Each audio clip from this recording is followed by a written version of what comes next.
Hey, it's Steve and Caleb with Brownells, and we got a little tech tip for you today. Have you ever looked at your sizing die and noticed that there's a little hole in the side? What's that for?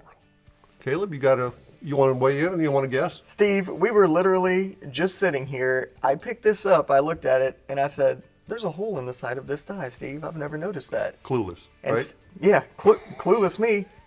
Steve looks up and says, turn on the cameras. So here we are.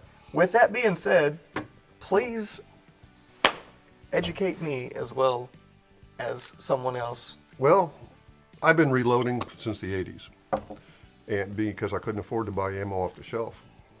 Back then it was cheaper to reload. And I noticed I was using that old roller pad with the RCBS lube, you know, the one that gets all the cat hair and the lint on it and stuff, and rolls up pieces of gravel and sticks them to your cases. You're not supposed to use cat hair? I got no choice at home. Yeah, well. But anyway, when you get too much lube on your case, it will dent the case when it hits that compression there on your shoulder. Mostly it dents the shoulder, but sometimes it'll dent the wall inside.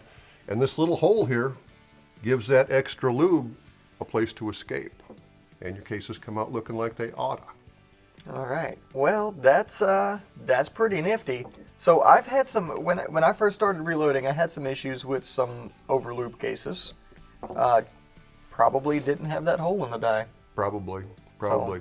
And nowadays, a lot of the lubes are, they get around that. If you're using like Hornady One Shot or the Lee white wax-based stuff, as long as you let it dry, you won't get that problem.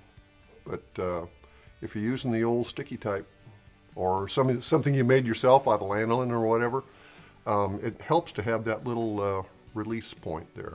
It really does. Well, very interesting. So I learned something new today, even though I'm not. This just goes to show you that you never know an amounts where you can't learn something new. That's right. What's the quote? Always a student. Always a student. Always That's a student. Right. All right. So if you have any questions or comments, you want to add anything to this, or if you just want to make fun of me for not knowing this, feel free to throw those down in the comment below if you're watching this on YouTube. I'm going to be catching stuff for it all day long.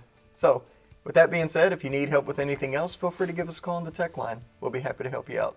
Thanks for joining us, and we'll see you next time.